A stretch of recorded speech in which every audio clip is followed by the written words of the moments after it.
I have the privilege of seeing people experience diet culture and have it go horribly wrong almost every single day, you know, and so do you. So it's not that it's all bad, but I truly believe the enemy is behind it, because I think that, right, the enemy wants to come to steal, kill, and destroy. And diet culture is, I mean, it might sound extreme, but when you look at eating disorders and how deadly of a mental illness it is, it's not far off to say that that's Right. the enemy's plan behind using diet culture to just bring us all down. So yeah, diet culture is that marketing of, the marketing you see for weight loss programs and just the fat talk.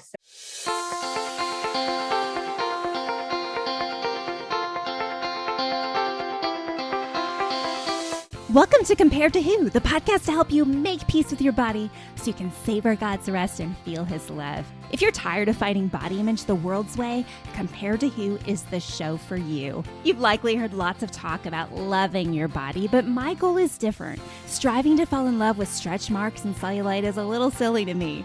Instead, I want to encourage you and remind you with the truth of Scripture that you are seen, you are known, and you are loved no matter what your size or shape.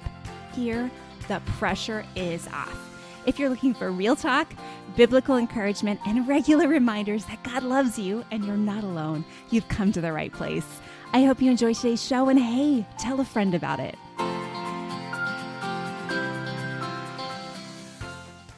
Hey, friend. Today I'm having an important conversation with my friend, Nicole Mesita. She's a registered dietitian. She's worked both inpatient and outpatient as a dietitian in clinical settings. And she's part of a group that I think is really cool. It's called Body Be Loved. So you can look them up on Instagram or online. It's a Christian faith-based health blog. But Nicole and I go to a hard place today because this is a big fear in our culture, this fear of fat. And we're going to talk about the data. You'll hear that in just a minute. But I hope no matter what you are struggling with, body size, body weight, body image in general, no matter what body issue you feel like you're having this week, I hope you listen to this, because I think there's great information that Nicole provides, great truths like the one in the introduction about what diet culture is telling us and how the research may not actually match all of these messages we've heard our entire lives. Oh, it's mind-blowing. It's frustrating too. It's hard. And so, friend, if you're struggling, get help. My new coaching group is going to start a month from today, April 4th, that week. I'm going to start. I have several people signed up already. I'm really looking forward to this group. So I hope you'll consider being a part. The group ends before summer. So if summer is a big trigger for your body image issues, this is the time for you. So get the information at comparedtowho.me/body-image-coaching, or just go to the comparedtowho.me page and go to the coaching tab and look under it for group coaching, and you can find out more about it. But I would love to have you be a part of that group. Our first meeting is the end of this month, so get in so we can hang out. Here's today's episode.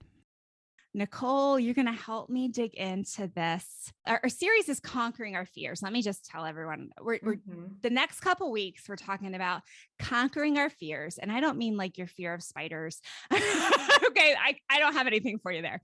But I mean the fears we have related to this body image and food stuff. So today, Nicole, you and I are going to talk about conquering the fear of fat, which is probably the biggest one of all. But we're going to talk about conquering the fear of bread. And maybe a couple of you are like, that's crazy. I don't have that fear. But the rest of you are like, I know exactly why she would do that episode. Okay. So we're going to talk about lots of different fears, fear of other people's acceptance, that kind of thing. But today, Nicole, you and I, we're going to dig into the fear of fat. Now, let me just give everyone a little bit of like statistical data here, because you may be listening and thinking, well, no one's really afraid of fat, but I don't think you are, because here's why. Psychology Today did a study a couple years ago of their 30,000 of their readers. Okay. 30,000 people. That's a huge sample size for those of you that are scientists. Okay. And 63% of women and 44% of men said that they had some level of fear of fat. Wow. Among 10-year-olds, there was another study of 10-year-olds, 81% of 10-year-olds said they were afraid of fat. Now, I can kind of get it with the women and men, right? Like I know what we've grown up with, and what we've learned through the culture and through something called diet culture, which we're going to talk about today. But the 10-year-olds, right? Like what's going on there? So I don't, initial thoughts, Nicole, like what is this fear of fat thing? Like, why are we so afraid of it?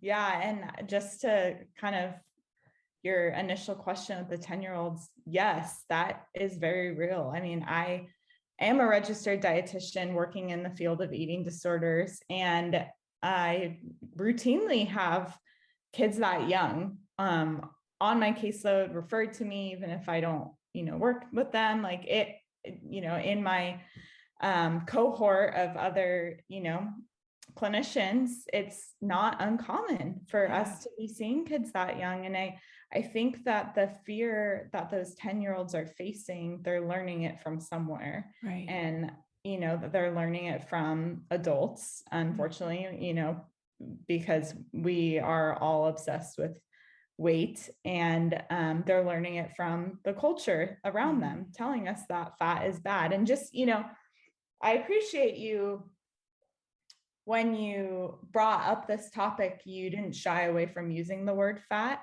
And that fat is like the F word, right? It is. It is. It's like a bad word in our culture, but the reality is it's not bad. It's not a bad, and that's what we're going to be talking about is, is fat, is it really bad? And is it something that we need to be feared? And I'm sure that the listeners are probably hearing what you're saying, and when they heard you say the word fat, they were like, oh, like some people, that's how they react when you say the word fat. And, we're trying our best, people like you and me are trying our best to reclaim that word as just a descriptor of the body, because God never said fat is bad. Right. He never said anything about our body size was bad. Right. So I appreciate you saying it how it is, and using that word, and like us all, trying to reclaim that word. And when you were talking about the statistics, I remember years ago hearing this statistic, and I don't remember exactly what it was, so don't quote me, but it was something like most women would rather be hit by a truck than be fat. Have you heard that one? Yeah. Or something like, if you had the choice between like being fat or I don't remember what the juxtaposition was, but it was something where it was pretty severe and everyone took the other one, like anything but being fat, which is so incredibly heartbreaking and sad that people feel that there is no option, right? You cannot be fat. And, what I'm trying to do, what you're trying to do, is trying to educate people on, the importance of being healthy and letting our weight fall where our, genetics, which is God-given, our God-given genetics, were supposed to have us land all along. Right. So, right. And it's so subjective too, right? Because I have clients that are wearing very, very, very small sizes that are afraid of fat, quote unquote. And then I have clients that are wearing other sizes and are afraid of fat. Right. So it's just this amorphous thing. Yeah. It's right. It's not selective. Yeah. You're not immune to it at all. Right. Right. Yeah. Well, and then the other thing, you were just saying about how like it's a bad word now, and historically, right? Like you were wealthier or you were more attractive if you had fat on you, right? Amy Carlson and I talked about this a little bit in an episode we did a couple of weeks ago, just like with the Daniel fast, right? Yes. And so if you haven't listened to that episode yet and you're listening to this one, go listen to that one next. It's a good one. It's really good. Did and you? Amy's a genius. So she really is. She's amazing. I'm glad you two connected. Yeah. Too. Oh, we totally connected. You guys are like kindred spirits. We really are. I'm like, can you just be on the show like every week? Because that'd be cool. You just moved to California, so I can just get coffee with you every single week. Yeah.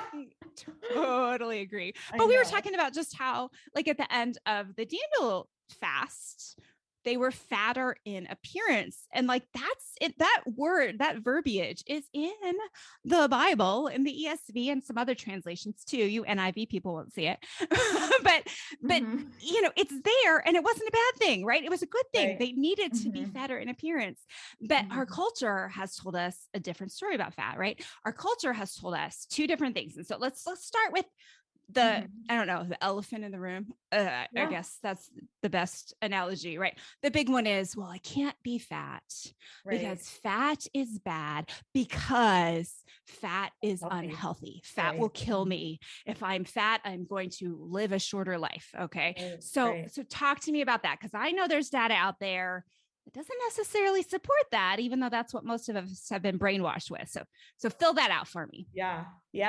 And you're not, that's not what God's, final word is about fatness. You are not gonna, I'm not gonna say, you're not going to die because you're fat, but that's not what the research is telling us. What the research is telling us is that, there is correlation with people that have, larger bodies. There's some correlation that, they are at a greater risk for different diseases, such as diabetes, metabolic syndrome, all of those types of diseases. Now, you're probably thinking of that and being like, okay, well, that means that I should do whatever I can to not be fat, so then I don't get those diseases. Okay, sure. Yeah, you can do that. However, what the research tells us is that 95 to 98% of those that attempt weight loss will eventually, within 2 years, is what the research tells us, they will eventually gain that weight back, and they'll gain more weight back. Right. And what I've seen, not just from the research, but just personally working with people who have yo-yo dieted their whole life, tried to lose weight because their doctor wanted them to, for their cholesterol, for their diabetes, for their blood pressure, tried so hard to lose weight, lost weight. And then maybe those lab markers improved, and some of them they did, and they were great. Things were great. They were happy. Then what happens? Within 2 years, they gain the weight back, and they gain more weight back.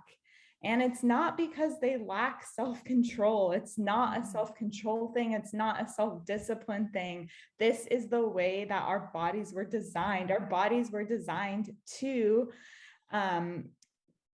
go into starvation mode when we are reducing our intake, when we are reducing our caloric intake or a food group. That is a natural part of things. And so it's only natural that when we start to eat normally again, or maybe we're not, exercising as much or as hard, then we tend to gain the weight back. And that's what all humans do. And it's very, very small percentage of humans don't actually do that. And so by telling people, hey, you're fat and your fatness is causing your disease, and you need to get rid of your fatness so that you don't have your disease, it's actually hurting people even more, because those lab markers get inflated even more when they attempt it the second time around. I mean, it's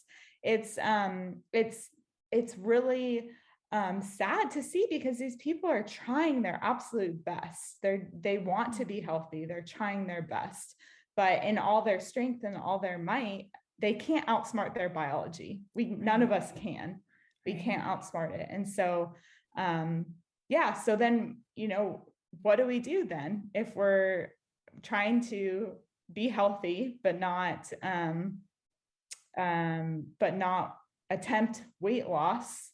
in this world that we live in, where everyone, it's because it's really not about health at that point, right? It's about man, and I want to fit in to what the man, and you'll probably talk about this more in your comparison episode, but like, then it's what it's really about is, oh, I want to, it's not really about my health. It's, I want to appease man, and I want to appease it becomes an idol. The weight becomes an idol. Right. But I want to back up a minute, because in some ways, like, I get emotional sometimes, but in some ways, like, just as you're talking, like, my heart hurts because I know how hard it is. Like, I've watched family members do this for decades. I've watched them, the weight creeps up. They go on the, now it's Optavia. But Optavia used to have a name called Medifast, right? Is that what happened? If you research Optavia, it used to be Medifast. And so I grew up watching family members do Medifast. Okay. Right.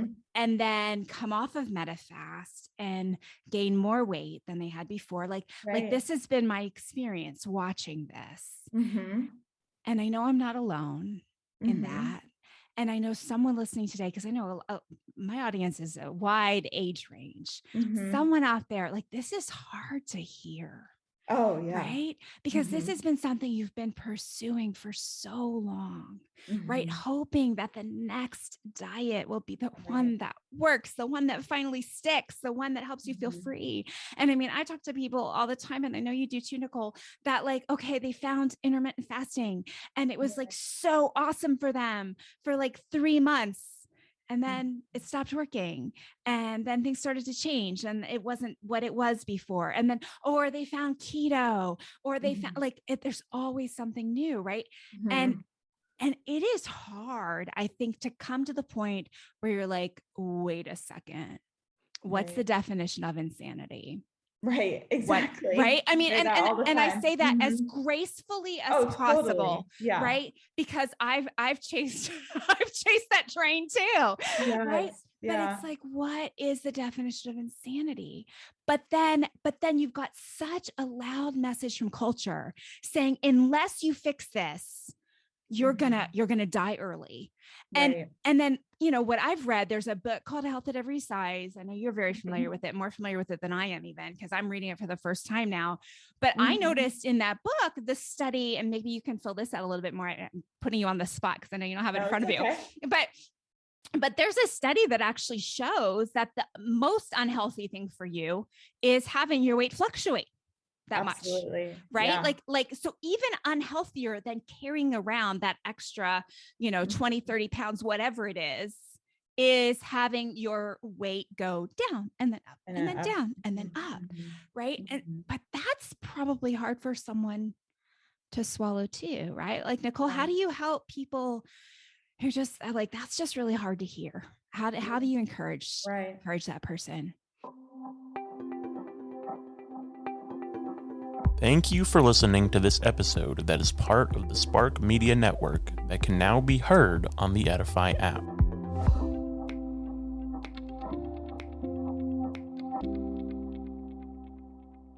The weight fluctuation thing, I just want to speak to that really quick, because that's the cortisol, which is a stress hormone. So when we go on a diet, it's stressful. It puts stress on our body, and cortisol is a natural, it causes us to store fat to gain weight. And so that's, if people are wondering why that's happening, that's why, is because of that cortisol hormone. So what would I say to someone who, is like, well, there's no hope for me. And that's just not true. There is. That diet culture wants you to believe that there's no hope for you, and that you are not worthy and accepted and healthy if you are fat. And it's just not true.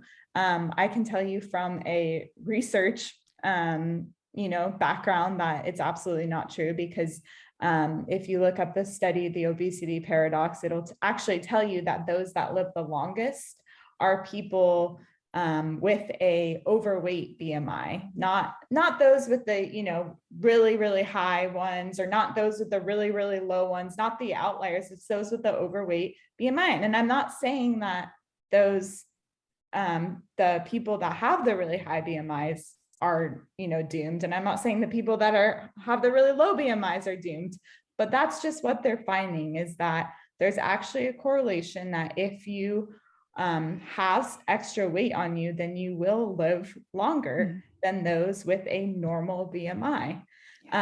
What the research is telling us is that those that drink in moderation, that don't smoke, that live active lifestyles, so doesn't mean that they're doing, crazy workouts all the time. It just means they're active. They walk their dog regularly. They go to the park with their children. They ride their bikes, those types of people, people that eat a wide variety of foods. So those that aren't dieting, they're eating fruits and vegetables, they're eating all food groups. Those are the people that no matter where their weight falls, they can still be healthy. And if you're out there and you're finding, hey, I am doing all of those things and I still have type 2 diabetes, I still have metabolic syndrome, I have these health problems, what about me? And I would just encourage that person, like, find a non-diet registered dietitian like myself, like Amy Carlson, and find those, because we can help you without focusing on the weight. Right. Because the weight is just a distractor, and it's making you unhealthy. So all of that to say, well, what does God think about fatness? Why, the research is saying it's okay, but what does God actually think of it? Because a lot of people equate fatness with gluttony, right? That's kind of the, and I wrote a whole blog on that. But that's kind of what where it gets correlated is fatness and gluttony. And it's, gluttony is, if you look up the definition, has nothing to do with fatness. It's habitual greed or in doing something in excess. So if you're not living out your calling, and you're not living out what God has called you to do, you're not stewarding his gifts well, that is gluttony. But gluttony isn't occasionally sitting on the couch and eating fish food ice cream, or eating Thai food until you're really full. That is not gluttony. That's occasionally you're overeating, like we all do, and God has grace for those things. How is overeating Thai food one night, how is that lacking taking care of your family or something? Excuse me. Well, I think about, okay, well, first of all, what is fish food ice cream? What flavor is that? Because I think I need to know about this. Oh my gosh, fish food? What is fish food? Ben and Jerry's fish food ice cream? Is it like with the PHIS? Yes, you need to look it up. I've seen it, but I've never tried it because I'm pretty straight, the cookie brownie dough mashup thing. I can't remember what it's called. I can't remember what the name of that is, like the Great Divide, or I don't know. Yeah, they have such clever names. Yeah, the fish food ice cream is so good. Okay, it's so good. You have to try it. I'll take that under advisement. But yes, but I think so. You said a couple of things there. I'm trying to decide if I want to back way up or let's start where you just were. Gluttony. So I read I think it was a Gospel Coalition blog post where the author actually said, I don't know if you saw it, the author actually said that thinking about food too much as in, even if you're restricting, because when you're restricting, you're thinking about food too much, like that could be in the category of gluttony. And that was the first time I'd read anything like that. I was like, that's kind of an interesting thought process. Yeah. But, when it comes to intuitive eating, and I'm kind of trying to take some of you listeners on a journey more towards intuitive eating, but it's a scary journey. I get that. Woo, I can't be free. Like, ooh, food is scary. Like, I get all that. And so that's, we're walking gently together here. But I think that is a fear in intuitive eating, because if I'm really hungry and it's a food that I really love, I'm going to eat all the things, and then I'll be gluttonous, and then I'll be right back to sinning again. But I love how you said that, like, it's not just that there's grace for it. That's not in a like, oh, it's okay to mess up. God will give you grace to forgive you. I don't think that's what you're saying. I think what you're saying is that it's very natural for us to have more hunger at some times and less hunger at other times. Absolutely. And even biblically, we see that they feast, right? And I think when they go to the feast, they eat more, right? They're That's not an gathering everyday thing. Together in temple courts, and they're feasting. Right. So that's not every single day, but, and we, culturally, we celebrate with food all the time. But those are the times, that maybe we probably feel more guilt around feasting, right? Like, oh, I overate the holidays again. Right. But then maybe that's something we're putting on ourselves unnecessarily, and, classifying that as gluttony. And I'm right with you. I don't really think that's what gluttony is about. Well, go ahead. Yeah. I'm sorry. That just reminded me. I don't know if you heard of that they did this like experiment, and they asked each country, like, when you think of a chocolate cake, what do you think of? And a bunch of European countries are like, oh, celebration, like a birthday, or this or that. And Americans, what did we say? We said, oh, bad, guilt, shame. And it's like, oh my gosh, that was not God's intention when he created delicious food for us to enjoy, was for us to feel guilty about it. Right. Mm-hmm. Well, and I did this in a meme on Instagram. I think I'm going to post it again. I don't know. You might have already seen it by the time this episode's aired, because I probably did post it again. But like if the enemy can use a cookie to take me out, like how ridiculous is that? But let me fill that out for someone that's maybe not familiar with that language. But like, if all it takes is a cookie or a donut, or like it's Girl Scout cookie season around here whilst we're recording this, right? Is it already? They're in. The Girl Scout cookies are in, and there's a new kind with like caramel and chocolate. Anyway, advertisement for the Girl Scouts apparently. But this show's sponsored by Girl Scout cookies. But if all it takes is a cookie, and I see the cookie and I'm like, oh, I really want the cookie. Oh, but I'm doing this thing. I'm trying not to eat the cookies. Oh, I can't eat the cookies because the cookies are going to make me fat. Right. That's how the mind goes. Right. And then, and I am obsessing over the cookie all day long. Right. Like you're thinking about it. Right. All day long. Like the enemy has taken me out for that day. Yeah. Right. And think about what Philippians says, right? Think about all those things, all things that are good and righteous and pure, right? I mean, our hearts are supposed to be aligned with God, right? And we're supposed to be in this intimate conversation with him all day. And yet the enemy just tototally derailed you from a freaking cookie. From a cookie all day long. Thinking about the cookie, and then it escalates, right? Because after all day long thinking about the cookie, chances are you're either going to do what I used to do, is eat all the things and then eat the cookie, right? Or maybe you're better than I am. Yeah. And you'll just eat the cookie, but you won't just eat one cookie. Like you'll eat all the cookies. And then that escalates to, well, now I feel guilty because I didn't have any, you used the word earlier, I didn't have any willpower, right? Like I couldn't control myself. And I hate this, but I've heard Christians like they use self-control for willpower, like interchangeably. And it kind of like freaks me out a little bit. And I'm not really sure how to address that in the moment. That's a good point. But like, oh, well, yes, we do need self-control, but I don't think that you can like put that onto your diet. But and like what I said is like, there's self-control, but then there's also like, you can't outsmart your biology. Right. And like, God gave you those cravings, like not to be ignored, but to be honored. And the thing is, if you would have just ate the cookie, you would have ate the cookie and moved on. Right. and to the next thing that the next part of your day to, which is why, so to take this full circle, which is why the fear of fat is so damaging, right? Because we don't eat the cookie because we're afraid the cookie's going to make us fat because that's what we've been told.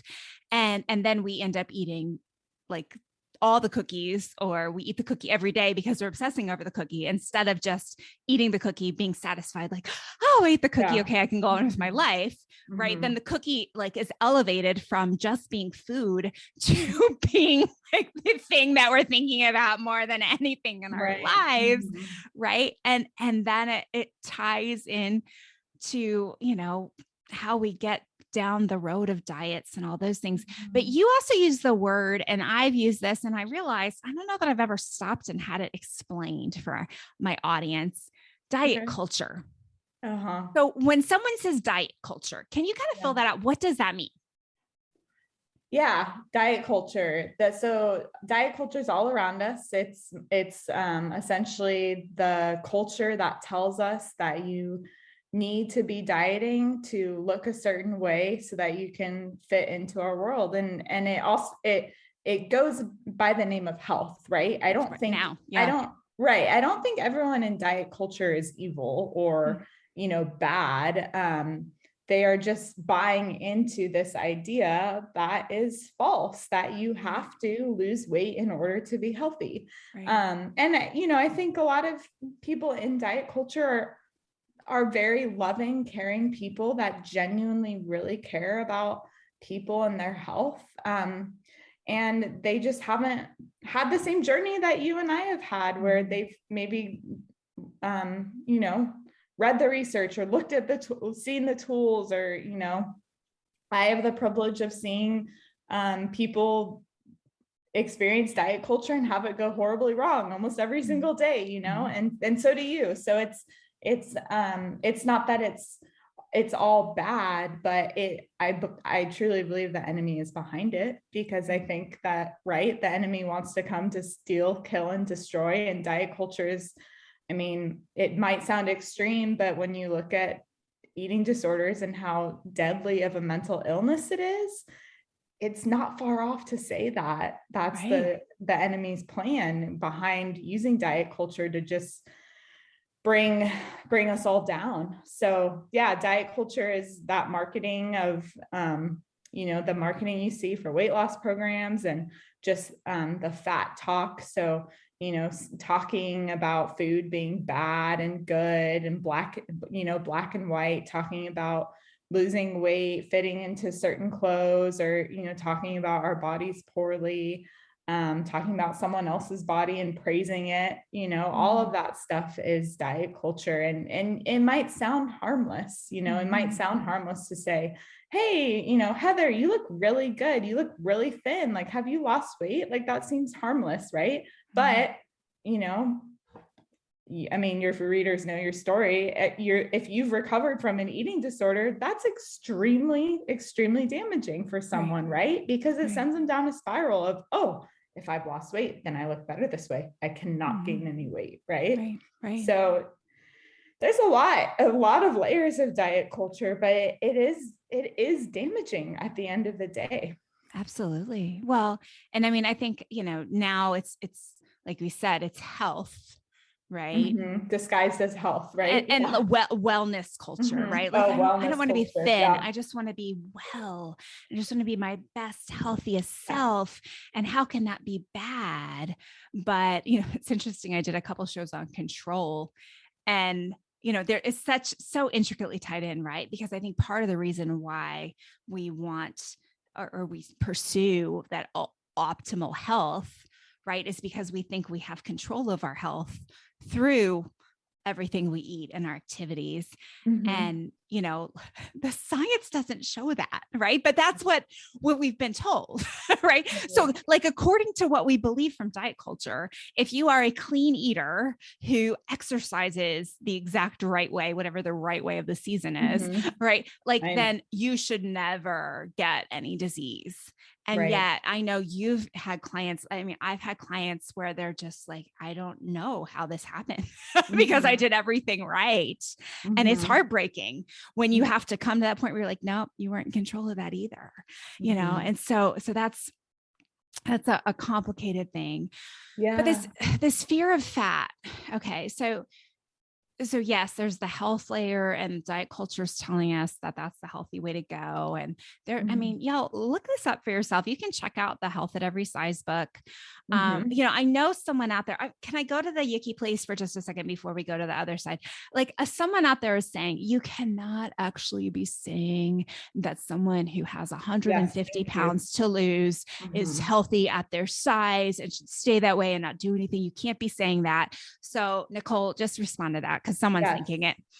Yeah. I love that. Yeah. That's, so health at every size does not mean healthy at every size. It means that health is achievable no matter what your size is. So that person that does have, you know, X pounds to lose, you know, that their doctor is telling them, in order to be healthy, I believe, and the research shows us that if that person makes changes in their life, maybe they start exercising, maybe they stop eating as much fast food and they start cooking more at home. Maybe they stop smoking. Maybe they, you know, get more sleep. Maybe they stop drinking as much alcohol. And, you know, that person can do all of those things and stay the same weight, but still improve their health. And we see that happen with people. And the reason why, and, you know, there's that person thinking, well, why wouldn't they lose weight? And our bodies, when they get to this, when they're at a genetic set point, you know, look up the set point theory. If you're at your genetic set point, it is very, very hard to waver from that set point. And some people's set point can, you know, be, you know, within 20 pounds, right? Your and I set points are different. And I might, you know, it might, throughout our lives, it might waver between 20 pounds, right? But we're going to find our way back to that set point. And your body always finds its way back to that set point, no matter what changes you are making in your life.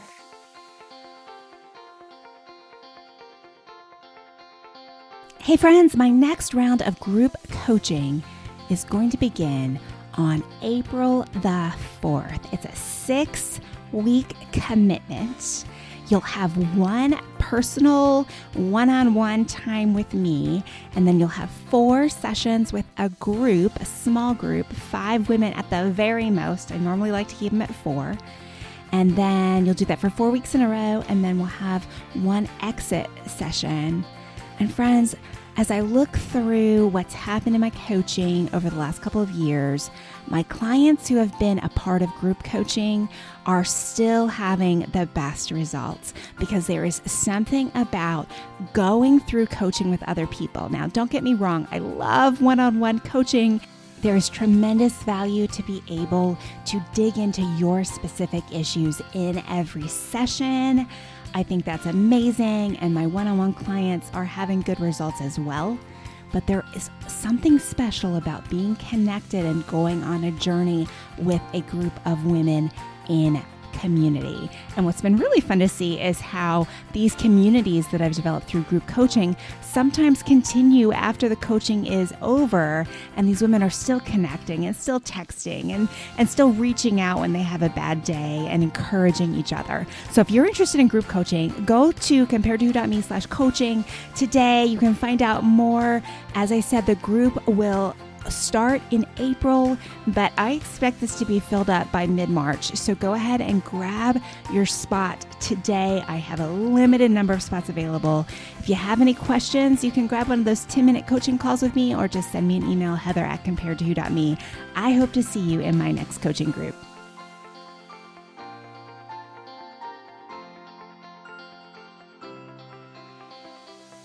Which answers really the question of every over 40-year-old person's complaint, right? Like, I just Right. can't lose weight anymore. I Mhm. can't do it. I'm doing all the same things I did in my 20s and Mhm. it won't come off. It's like, yes, that's why. And it's like such a brilliant design. I'm like, God, you are so brilliant that you just designed our metabolism to slow down so that when we get older and we are facing these diseases, which many of them are inevitable, many of them are inevitable. Like, we don't have control over a lot of diseases like cancer and Alzheimer's and things like that. And I want to, I want to be able to be at a healthy weight, which means from the research maybe being in a larger body at that time so that when those diseases hit me, I can live longer. Right. And it's like God's was so genius to design it that way. And the more we fight our metabolism, the worse it makes our metabolism. And it makes it not work. Our metabolism just stops working. Right. Yeah. Mhm. I mean, it's mind blowing if you can weed through all the messages you've heard your entire life from diet culture, right? Like it's hard. But And that's what the kingdom of God is, right? What's right. up is down and what's down is up. Absolutely. And so let's kind of go there next, as we kind of close up, because the other side of this is we say we want to be healthy. Right. That's the easy answer. Like, I want to lose weight because I want to be healthy. But I think underneath that are layers of, I just want to be accepted. Exactly. Like, I just want to feel, I don't know if the word is normal. Maybe someone would use that word, but I want to feel like I fit in. I want to feel like I'm lovable, because all of the marketing messages tell me, unless I look like her, I'm not going to be worthy of love. All of these things. And I mean, it's anecdotally like not true. Like we know, like I remember I was single until I was 31. And I remember through my 20s, like just chasing the lie that I needed to be skinnier if I was ever going to get married. But then I would like watch women get married that were 3 or 4 sizes bigger than me. And it would rattle my dichotomy, right? Like, wait a second, I'm skinnier, but that's actually not true at all. But it was this lie I held up in my head and lived by. And then I kind of had my own little wrestling with God, like, okay, God, I got you the weight. Now where's the man? And God's like, that's never anything I set up for you, Heather. Like, what? What kind of rules are you making for yourself? Right. But we've all done that. Right? Yeah. But we do that, right? Because we think, and diet culture's promised us, right? It's promised us, like I use the illustration of The Biggest Loser all the time when I speak, but it's like, it's the heaven and hell, right? Like, you're in hell if you're not wearing the size that you want to be. And then if you can like find the right diet and the right trainer and stuff, then you'll be in heaven once you lose the weight. And then you can have cute before and after pictures on Instagram and everyone will be like, oh, you look so good. Oh, girl, what are you doing? Please tell me about your diet. And hopefully you're in an MLM. So after you do that, like, you'll get money when they sign up for your diet. And I'm being a little crass here, but it kind of has to happen. Someone's got to call it out. Oh, it does. Right. Someone needs to go there. Yeah. But so how do you help, Nicole? Like what, I come in and I was the after, and now I'm back to the before and I'm feeling pretty frustrated. How do you help me? Yeah. And a exercise that I do a lot with clients, because we do a lot of, body image work and things like that and they always tell me, I'm like what you just said, I can't be happy. I can't get what I want in life if I'm fat. I can't. And I always ask them, well, do you know anyone who's in a large body or who's fat, who is married or has a life that you want? Not everyone is going to get married or wants to get married, and that's their calling. Do you know anyone who's successful in their career? Do you know anyone that is, successful as a pastor? Those types of things. And they're always, like, well, yeah. I'm like, okay, well, why can they do it, but you can't? Right? Because there's always those people that are, they can, nothing is out of reach because of your body size, because of the God that we serve. Mm-hmm. Right. And you want to be aligned with someone, if you choose to get married, you want to be aligned with someone that is going to love you for your heart, as cliche as it sounds, right? Who would want to marry you as someone that is only marrying them because of a body size anyways? Right. Right. That's not a marriage that's probably going to last because we all Right. age. Right. Yes. Yeah. Like the Bible says, like looks are fleeting, right. and are deceiving, so yeah. So there's that. And then just reading what the Bible says about our physical appearance, right? It really doesn't talk about it much. And when it does, it always is saying that to not be focused on it, right? Mm-hmm. It says we're fearfully and wonderfully made, Mm-hmm. don't conform to societal standards, Right. food and drink are a gift from God, don't worry about what you're going to eat or, things like that. Like all of those verses are just perfect examples of just how God loves us unconditionally. And it doesn't, there's no condition about our body size. Right. And so just as you're saying that, I was like, and how many times so I've heard the rumor that fear not is in the Bible 365 times. And then I've also heard that wasn't true. So I don't exactly know the number, but it's a bunch of times that the Bible tells us not to fear. And the verse I pulled up just a second ago is fear not, for I am with you. Be not dismayed, for I am your God. I will strengthen you. I will help you. I will uphold you with my righteous right hand. At the end of the day, we have to be intellectually honest with ourselves, right? Like we can't just be like, oh, I'm not afraid. I'm afraid. Right. Yeah. But at the end of the day, the command is not be thin. The command is fear not. Yeah. Right. So yeah, I know. And I think, as I was just listening to you talk about that, I was thinking about how, just an example, like, okay, I live in the San Francisco Bay Area, and we are the most unchurched area in the whole nation. Like people literally come on missions to San Francisco. And I mean, it's just crazy. And you guys, well, everyone laughs at us now. Like we're kind of the laughing stock of the, the whole nation. People are fleeing to Texas all the time. So, it's hard. It is hard to live here.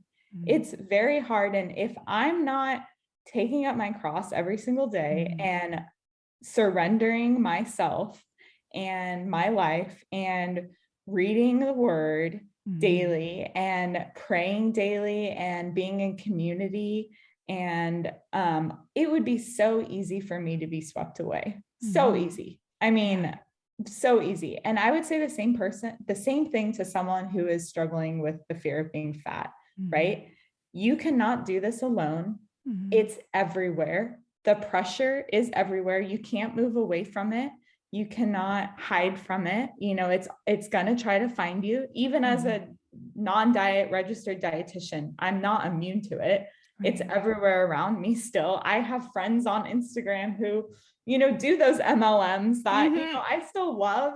But I'm like, every so often I'm like, wait, like you have to catch yourself. Right. And so absolutely. What I would tell you, if you're one of those people and you're afraid of fat and you are seeing all the messages around you, to just keep digging in you and railing into, yes, be afraid, diet, lose weight.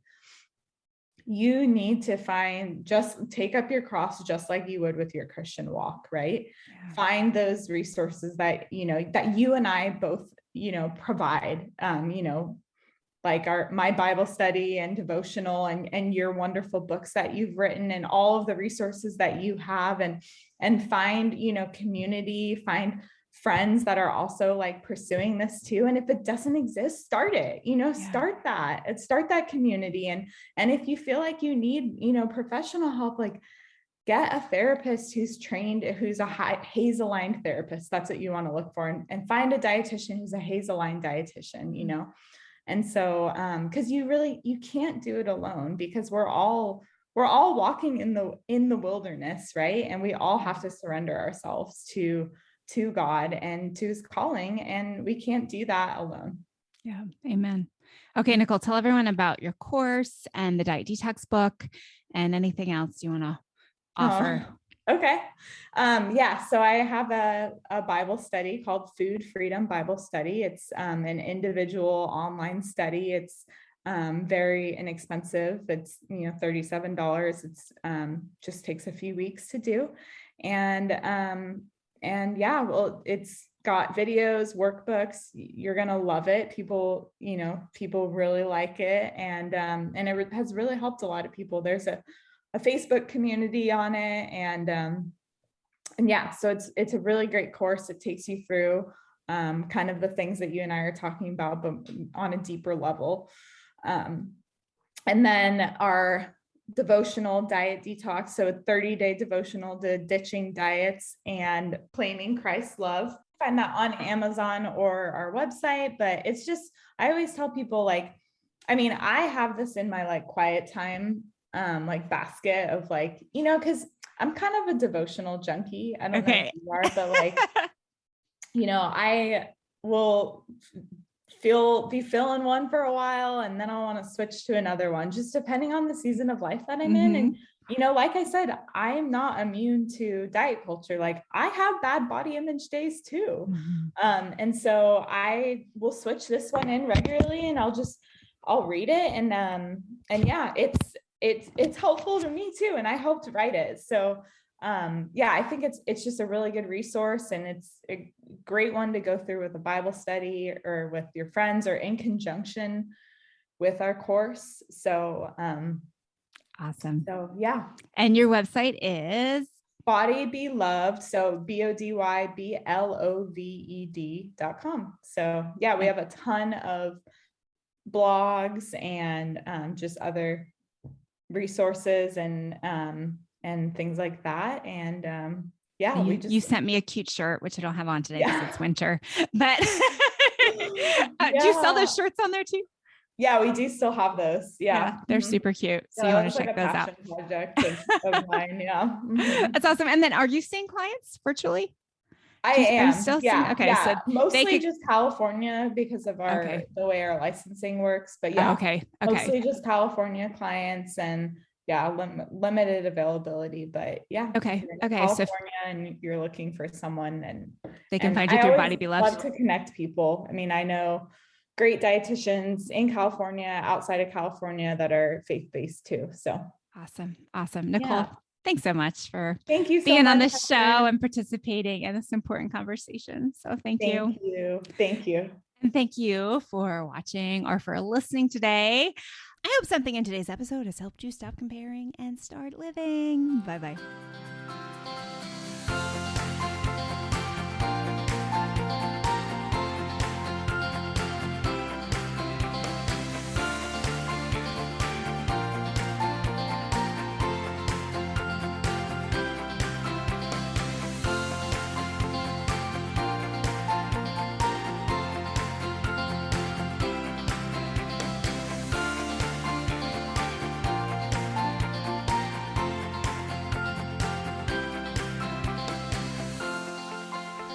Oh, hey there, before you go, if something from today's show blessed you, may I ask a huge favor? Leave a review on your favorite platform. Seeing your 5-star reviews is a huge encouragement to me. Not sure how to do it? You can go to comparetowho.me/podcast, scroll to the bottom, and you'll find all the information. And while you're at comparetowho.me, check out some of the more than 500 articles on there about body image, comparison, all the things you're thinking about. Plus, you can take the free body image quiz. You can find out more about my books, or you can grab a time for a free 10-minute call to see if coaching is right for you.